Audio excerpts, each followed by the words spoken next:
pads are useful for their purpose, but they are no substitute for brains. All right, here we go. I have to say, well done, Ray. Well done. Well played, my adversary. Well played. Phoenix isn't gay, but if he was, he'd pick Fremo. Oh yeah, he'd be living down there with you in the bunker, man. Woo!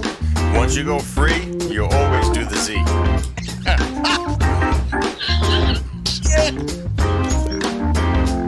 Like one day of not going to Duncan, and you could get a controller, a new Xbox, possibly even a cord.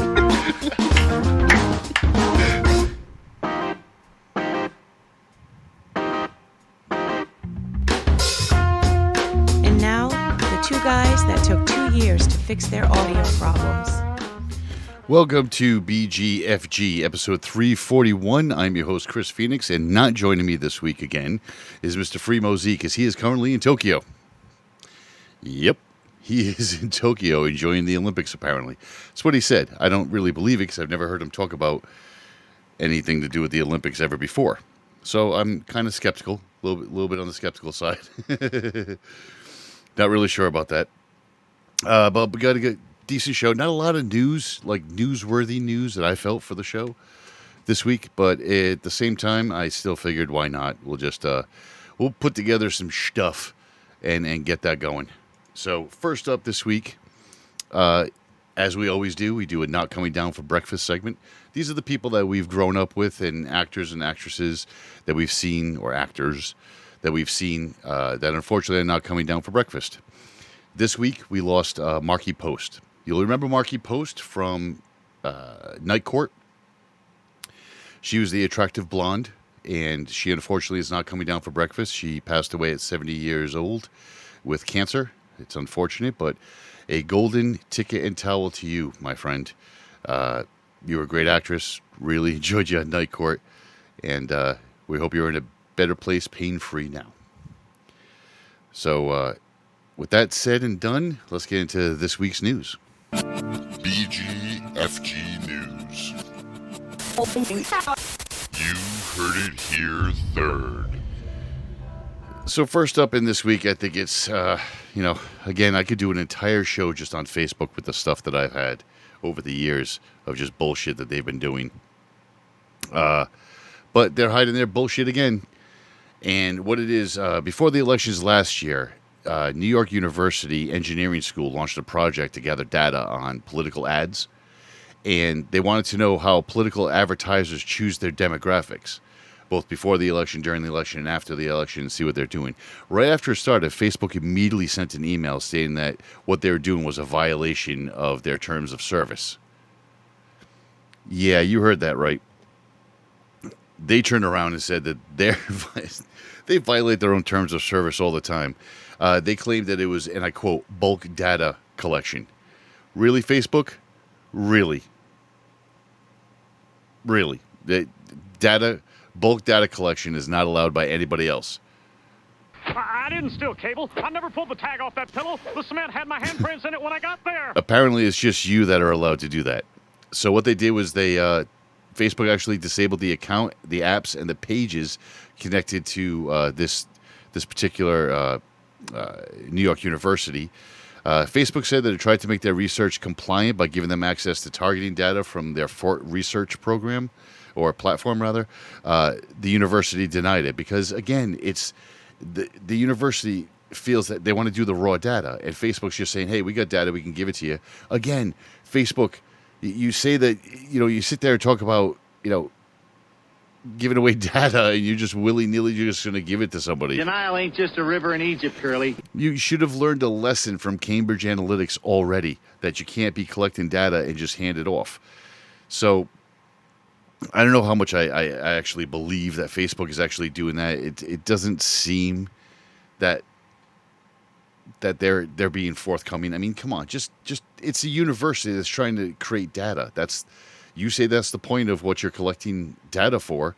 So if it's not just for you, then what else is it going to be? Because Facebook already suspended the individual accounts of the people that were involved in this.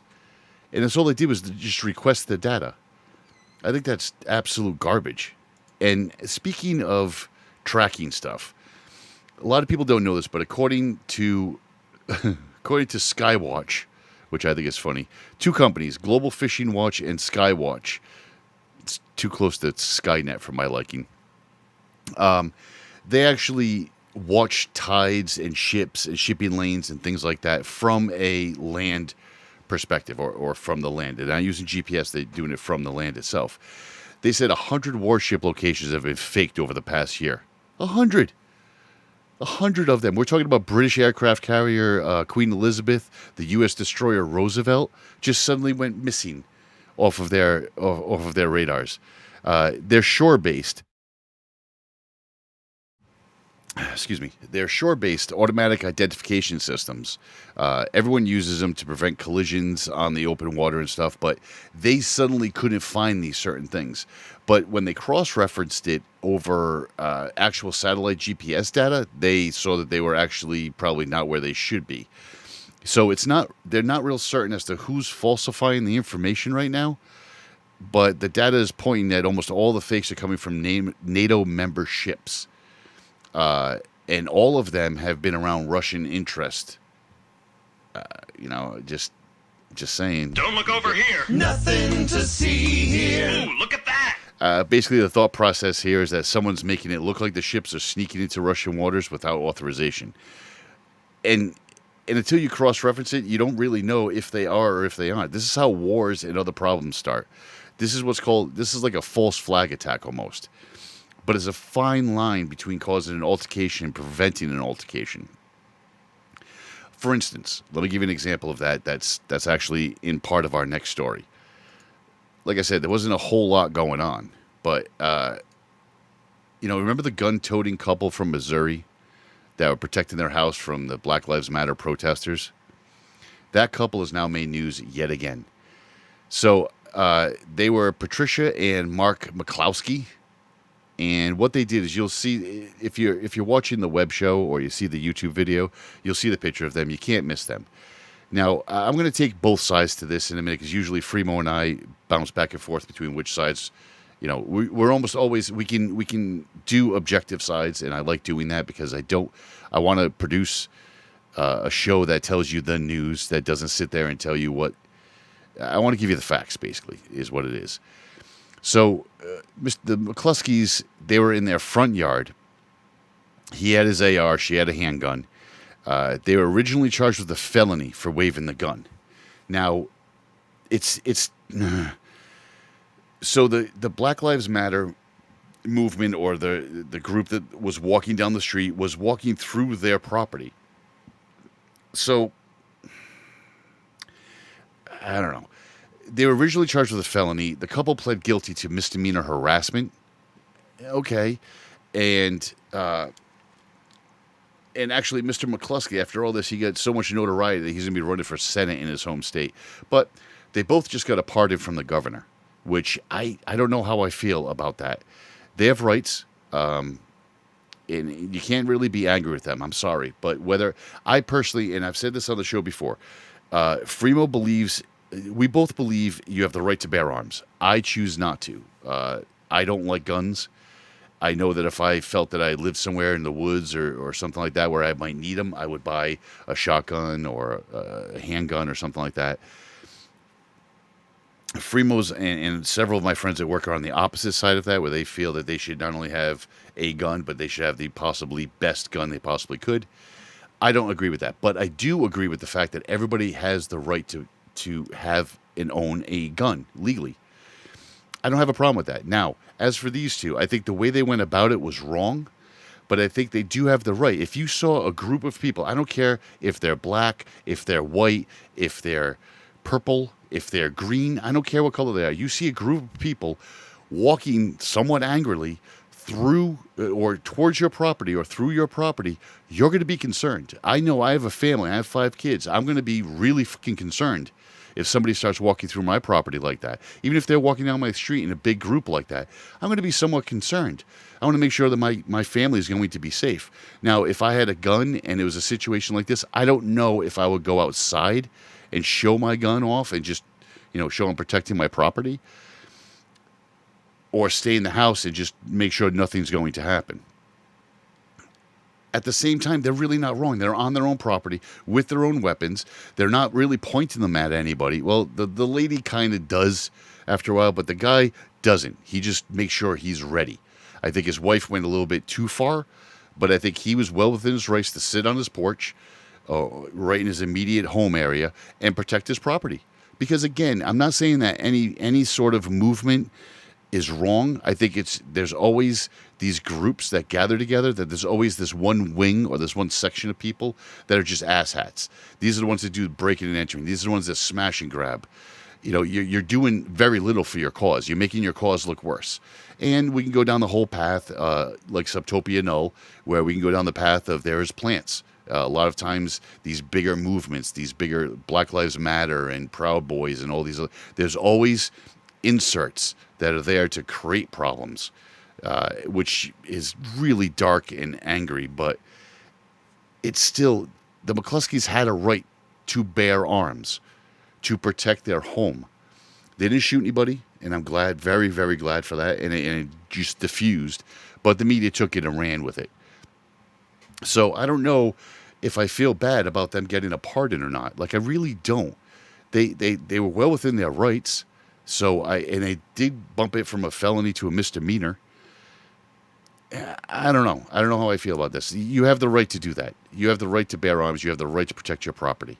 I don't think that they did anything really, really bad. Now, if they shot at people or even shot their guns in the air or anything, that's wrong. You could endanger people, and you're taking too many risks. But, you know, my question to my listeners is, what would you do if a mob was, and I'm saying that in the loose terms, mob, if a group was walking through your property, your home, and they were cutting through your backyard to cut diagonally across to go out to your front yard? I mean, wouldn't you be a little bit concerned? Oh, sorry about that. The fan next to me just kicked on my air conditioner. Sorry about the background air. It's hot, though. And finally, something that's a little bit easier to distinguish, I think, right from wrong-wise, is the story of what Scarlet Johansson is doing with Disney. She's going to start another new trend right here. And that's for actors to start getting paid properly. And I think this is kind of important. I really do think so. So many times actors will get their base, or they'll base their pay for their film on what it does in theaters, what it does on DVD rentals, what it does on streaming. They'll get paid in accordance to that. Back in the day, you know, you get these fees. There'd be a bonus as to how well it did for the box office. You get bonuses for how many DVD sales or rentals or rental companies that purchased it. So this is all part of your pay scale. And now when we don't have those different things, like, you know, video stores, Netflix really isn't around anymore, you're not going to get those numbers. So they have to rethink of how they did it. Now, you've heard a couple of actors, and the ones that have been voiced the most are the people that you think are bitching, but they're really not bitching. In 2020, when they couldn't create movies and TV shows and stuff because of the pandemic, you know, a lot of people lost money and things like that. Now, I get it. There's people out there that are going to send me hate mail, as always, and I'm really tired of getting that type of hate mail. So let me just start it by saying this. It's such a shame you can't see what finger I'm holding up. Yes, they're rich. Yes, they're making a lot of money. But regardless of your job, you still want to make sure that you're making it right. And what she's doing will hopefully start a trend for other people even lower on the food chain. Sometimes, a good example, Tom Cruise won't allow his likeness in video games or action figures. You know, so he's not going to get any residual pay from that, where the people from the MCU might. Her contract payment was set up for cinematic release when she inked the deal. So the fact that they put Black Widow not only in the theaters, but at the same time put it on streaming, she doesn't get any money from streaming at all. And so many people, myself and my wife are included, we have our date night per week, and we used to go to the movies every single date night. Dinner and a movie, dinner and a movie, dinner and a movie. During the pandemic, and then now after the pandemic, we don't feel really comfortable going to do the dinner and a movie thing yet. So a lot of times when these movies come out, we'll grab them on our streaming service. We'll pay the $20 or whatever for the streaming service. For example, I picked up Fast 9 on the streaming service and paid the premium $20.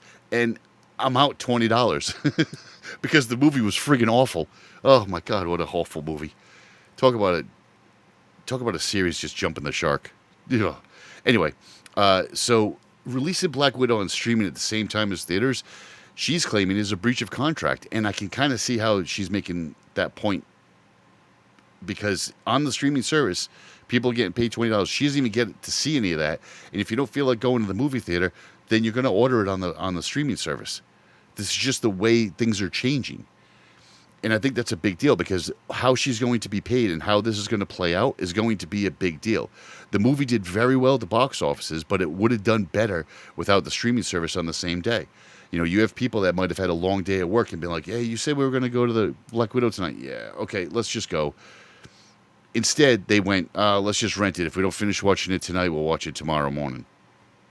This is a common thing for middle-aged people, especially with kids. If you don't think so, man, this is the BGFG group, without a doubt. You just don't know if you're going to finish a movie. When you go out to a movie theater, you're naturally going to finish it, and you have to make... Her lawyers are insisting that she missed out on around $50 million for that. Disney, of course, says there's no problem at all. No problem whatsoever. Denial ain't just a river in Egypt, Curly. Yeah, they're going to have to come correct on this. The real problem that I have is how the story of simply getting paid... or the right pay and equal pay, I might add. It's turned around to the equal pay for women. It's also speared Disney closing their stores in Canada, female role models. I mean, it's just, I hate when they do this, when mainstream media does this, and I want my sheeple to be aware of this. Look, don't pay attention to that. The bottom line is she was promised a contract that said that she was going to get money for cinematic releases. They did not honor that. It wasn't just a cinematic release for like 2 weeks and then went to video. This went day and time. So day was released in the theaters, it went over to the streaming service. And she doesn't get any cut of that. Now, it's going to be an argument as to whether her lawyers or her looked at their contract well enough, and it's going to be also an argument as to the definition of cinematic release and how is that defined in 2020, 2021. And I think that's where the real story here is with this lawsuit. There's a couple of other actors that are doing the same thing right now, but Scarlett Johansson was the first one to bring it up, and she is possibly, again, I think she's smart enough that she did it with Black Widow because the character's dead in the MCU. Sorry if there's any spoilers, but the character's dead. You should know that already.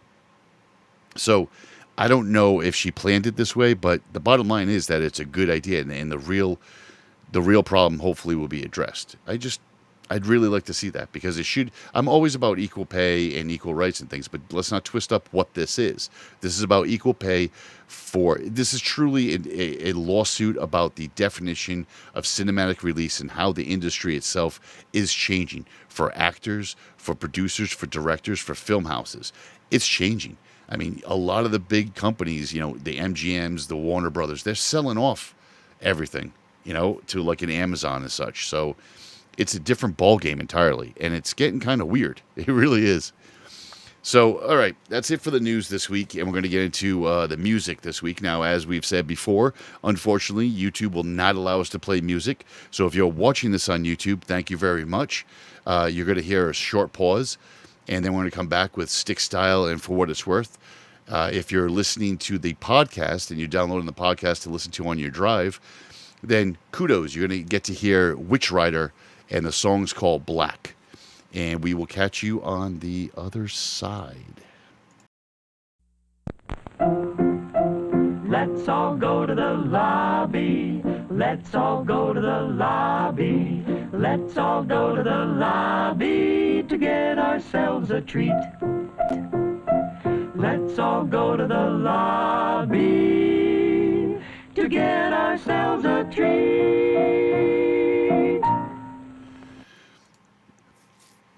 That was Witchrider, Black. Great song. Love the song. Let's get into the Stick Style news this week. Gaming.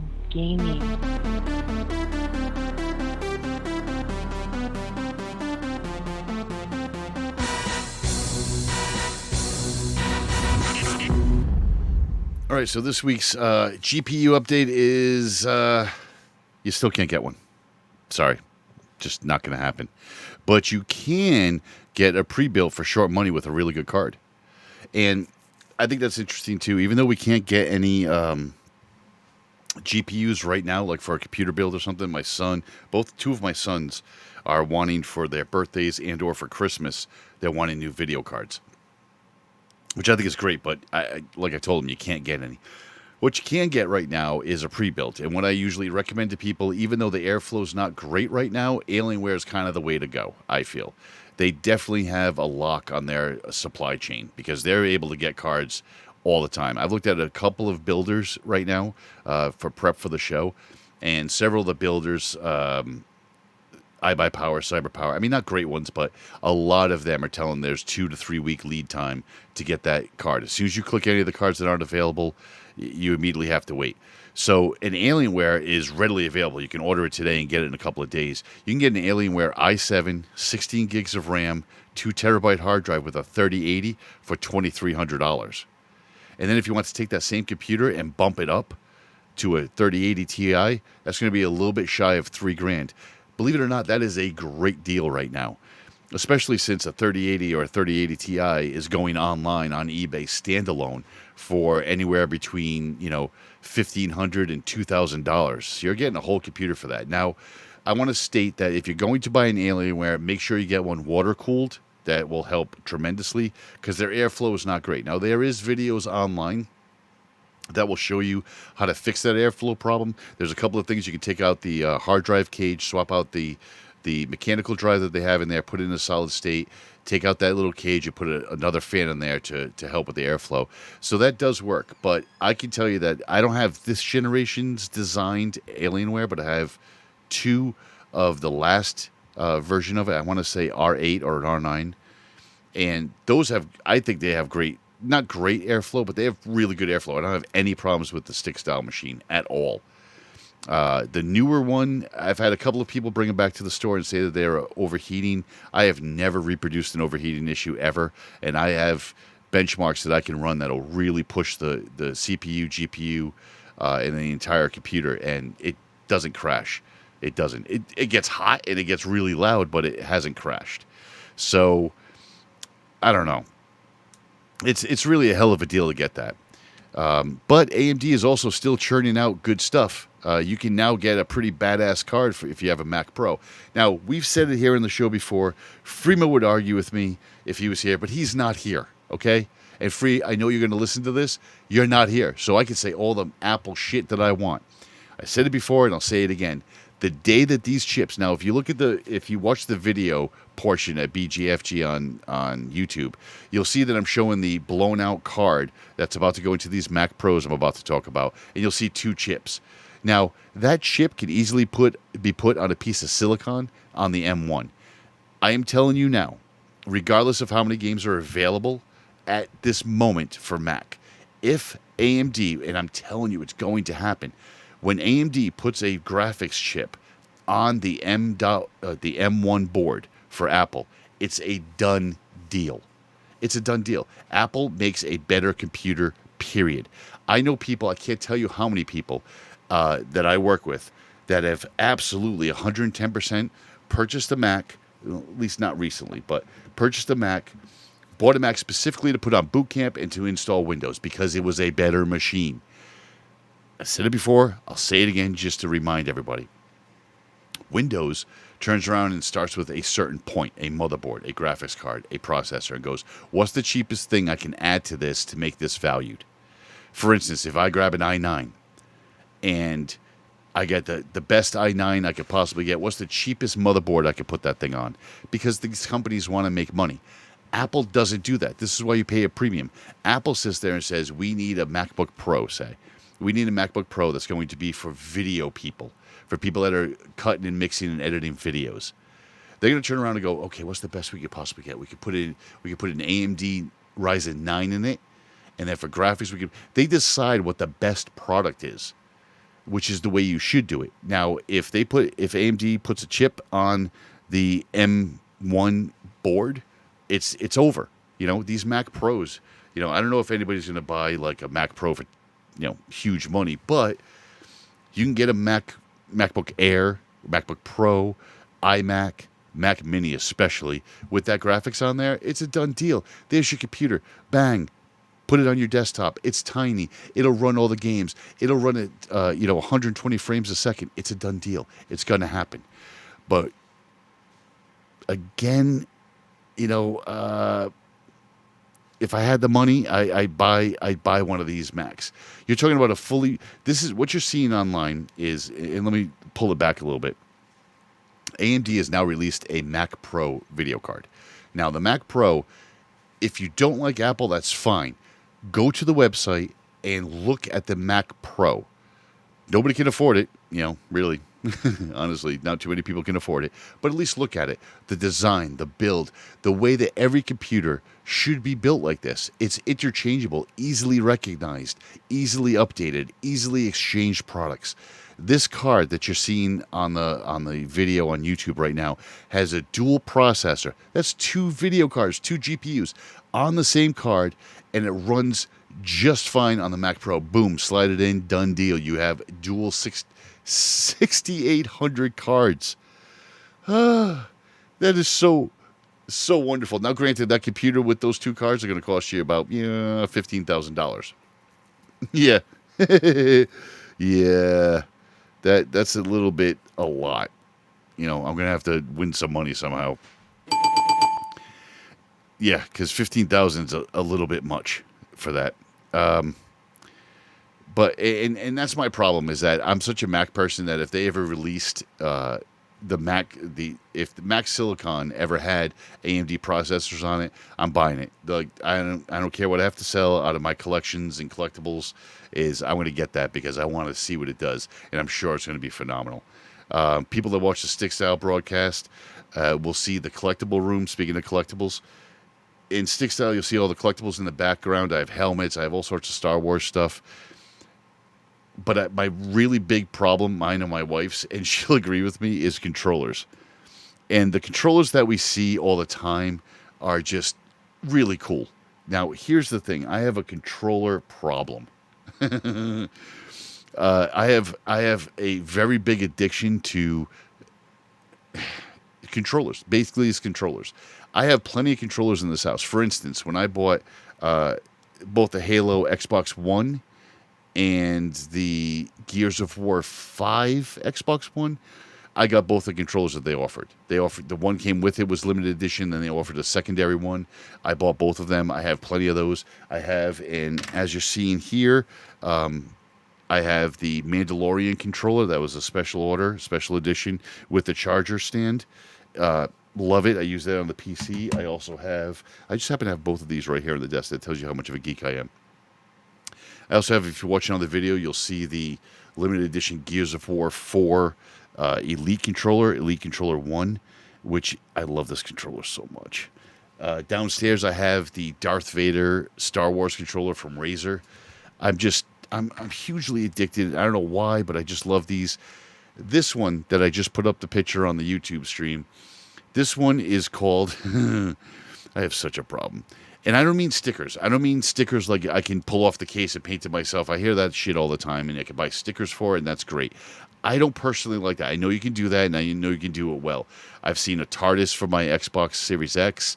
I've seen it as a fridge. I've seen it as a cardboard box that says Fragile on it. I've seen all those. But I like the original built ones. For instance, a good example of that would be the R2-D2 Xbox 360. It's not a sticker. It's legitimately a fully blown out piece of plastic that's designed like R2-D2. That's what I love about those. My 500 million PlayStation 4 is not just a blue sticker with a couple of copper colored highlights. It's actually copper badging, and it's a translucent blue. That's what drives me to these things. So, but now we have this new one called Aqua Shift, and by God, it's terrific.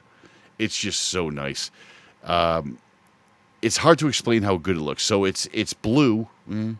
It's like this wavy blue to it, and it's got rubber pieces on the back, very similar to the Elite controller. It's great. Look at the picture. I mean, pause the show right now and go look at it on YouTube or Microsoft's website. I'll wait.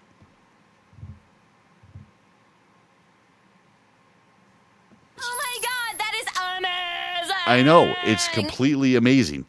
It's $70 to pre-order it. I already pre-ordered mine. It's going to be available at the end of August.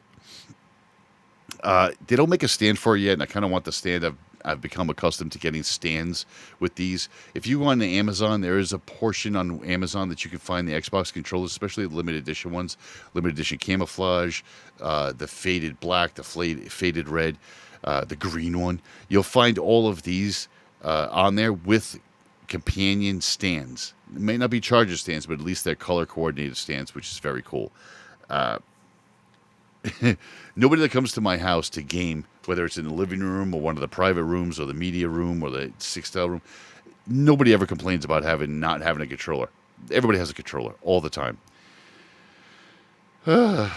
So I know the kids are bitching about lack of storage right now, which I think is kind of funny because I've always just pulled up and like my Xbox back here, my Gears of War Xbox has a I want to say Seagate, but I think it's a Western Digital drive. Yeah, Western Digital black drive attached to it. My Xbox and PlayStation downstairs have Western Digital black drives, external hard drives connected to it.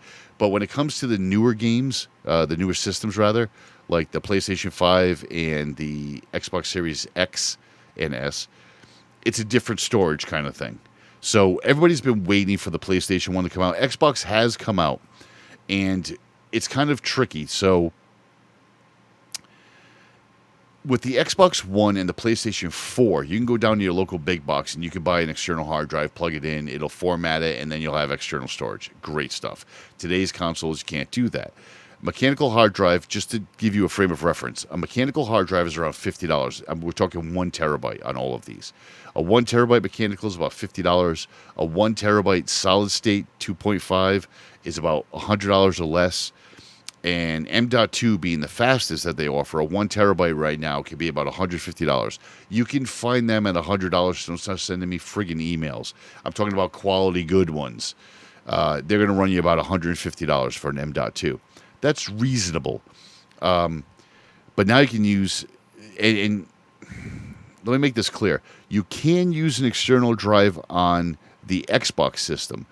It will store all games, but not Series X or S specific games. It just won't. Like, an example would be Call of Duty Cold War. Call of Duty Cold War has 2 different versions. They have an Xbox Series X version and a Series Xbox One version, I guess you could say. And they're 2 separate downloads. They're not the same game. Well, there's the same game, but they're 2 separate downloads. So you can absolutely download that game onto an external hard drive. But if you want the Series X one, it has to be on a Series X box or their compatible external hard drive. Their external expandable hard drive is from Seagate, and it's 1 terabyte. And it looks like a little chip, kind of like the old, kind of like the original Xbox memory card or a Sega Dreamcast memory card. It's really that average size, slightly more than rectangle. More than square, but less than a full rectangle. It's weird. Rectangle, I guess. But it's over $200 for the Xbox One. That's insane. $200? I just told you the prices of 1 terabyte drives. Why this was $200, I have no idea. But the PS5 isn't much better. We couldn't get any for a while. And they're all working, but they finally released a beta version of the software to allow an external hard drive in there. And they're working to make a permanent list, but right now you have to have a specific drive. You have to open up the PlayStation 5 and put this in. But again, it's going to be stupid fast. I have to agree. It's going to be a Gen 4 M.2. Read speeds need to be at least 5,500 megabytes per second, 5,000 megabytes per second. It needs to be an M-key version of an M.2. You can store anything up to about 4 terabytes on it. So you can get up to a 4 terabyte hard drive, which will probably run you somewhere around $300-400 anyway. And you do need to get one with a heatsink because it will get hot. And it takes all the different sizes, but you have to look up the size constraints if you're going to get one with a heatsink. Some heatsinks are bigger than others.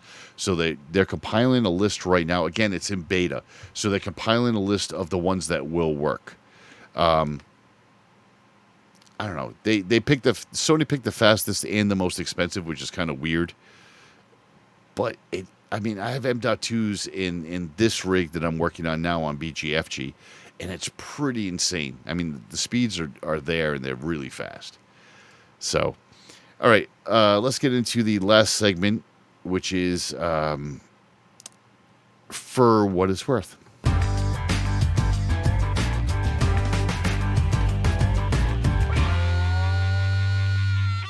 So as usual, and for what it's worth, I have a lot of questions.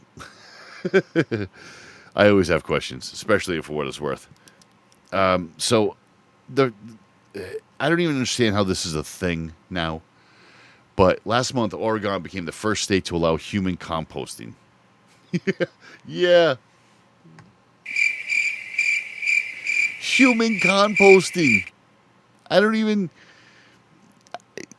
And it's suddenly this thing called death care is out there. This is a death care option.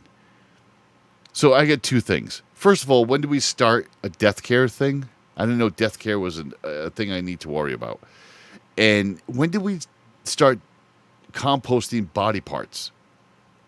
This is very strange and macabre to me. I mean, as for the body composting or do we have cemeteries for this? Is this what cemeteries do? I mean, I'm really confused. Like, am I going to take Aunt Lester, Uncle Larry, am I going to put them in the backyard, just bury them in the garden, and hope that they compost in a month?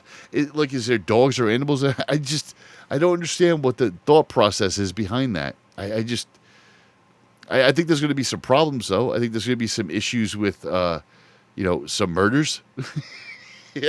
Some unsolved murders and things like that. I think that we're going to have some issues when you're talking about human composting.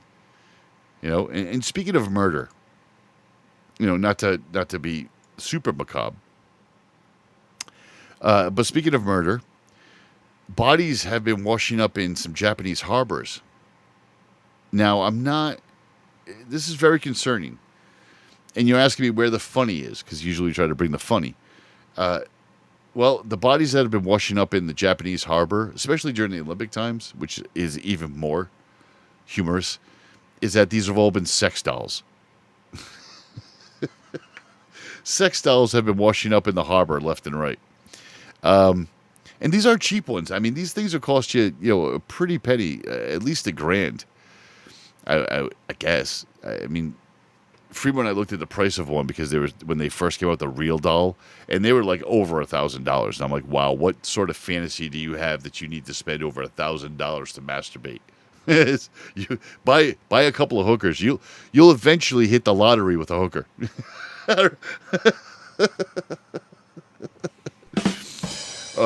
But again, there's sex dolls that are being washed up, and I'm just saying that so if you. My second question is, if you marry one of these, which was a thing in Japan, I mean, can you be tried for murder at that point? I mean, you murdered your spouse. I'm asking for free. I mean, I'm asking for a friend. I'm not making any accusations because Fremo is in Tokyo. Just saying. Might want to look into that a little bit better. Hopefully this doesn't disrupt the tuna factory, because I love me some tuna. And apparently, Subway doesn't love tuna as much as everybody else. After several complaints to the health board in California, a newspaper in LA actually bought 60 inches of tuna from 3 different stores. The tuna was removed, frozen, and sent to unidentified commercial food testing labs. And they couldn't find any tuna. Not one bit of tuna at all in any of these sandwiches. So the first problem that they had, and again, I encourage people, don't just read the headlines, man. Read the story. Find out. Read like 3 different versions of that story and see where the common denominator is. Because the problem is that the tuna product that's sent to these stores is so overly processed that this company, now granted, it says tuna is not really tuna, Well, the company doesn't say that it's not tuna. They say that they can't identify. Excuse me. They can't identify a specific piece of tuna. That's what they can't identify. They can identify that it's meat, but they can't identify what tuna it is. So they have to say it's not actually tuna. This has been going on for a while, and people don't realize this. Oh, well, I want tuna to be tuna, and I don't understand why they're creating a lawsuit over this, because this shit's been going on for a while. Oh, the 6-inch sub isn't exactly a 6-inch sub. We measured it. Really? Did you look at that cutting board that the Subway workers that are making minimum wage are using? There's a certain point that you're supposed to cut it. You may not get it right every time. or the cutting board is wrong. I mean, really, nobody's trying to screw you off an inch of your 6-inch sub. I don't understand how that happens. So let me give you an example of how tuna isn't always tuna or something like that. If you like crab meat, most people love crab meat, and you get those crab meat sandwiches, and you get the crab meat salad, and you get the crab meat here and there, or you can go to the store and you can buy those legs of crab meat, the crab meat, the actual snack size. Looks like a cheese stick, but in crab. Yeah, those aren't crab. Not ever. Crab meat's very lean. If you've ever opened up a crab, you know this. So having it, just imagine those little tiny crab legs, and imagine the amount of crab you have to condense to make one of those snack crab legs, so to speak. So the chunks of crabs that you're seeing, like in a seafood salad sandwich or anything like that, is actually not crab. It's actually a fish paste called surimi. Surimi is mostly a pollock fish with crab flavoring. And they do this a lot. A lot of times you'll see lobster advertised. If it's not whole lobster, like I'm lucky because I live in the Northeast. In the Northeast, we live close enough to the water that when you order crab or you order lobster, you're getting actually lobster. You're paying a premium. But I've also been to places that when you order lobster, it's like, come on, man, that's not really lobster meat there. it's just not lobster meat. It has a different consistency. Another example is American cheese. Everybody's like, oh, American cheese is great. No, American cheese is not orange. American cheese or cheese in general is usually white. American cheese is, if you look at the packaging, it says cheese product. Now, recently doing some health issues, I've actually had to start looking at these ingredients and such. And you'd be really, really surprised as to how many foods aren't really what you think they are, or they have so much additives in them that they're not there. A lot of flavoring stuff, a lot of added sugar, a lot of added sodium just to keep them fresh. There's just a lot of things that taste differently when you have the real version of them. And lastly, this week, I don't even, did I even bring the picture in? No, let me see if I can find a picture for that real quick. Because it's one of those things that's so unbelievably funny, and I don't want to spoil it too much. Do I even have a picture of it? Let me see. Yes, I do. So here you see, and this just brought such a great smile to my face. There's a movie coming out soon. Well, I should say next year, starring Kerry Russell, Ray Liotta, and a bunch of other big names. And I think the premise for this is absolutely the best movie premise I've heard in a very long time. I am tired. Fremo and I have said it numerous times. We're tired of seeing the rehashes.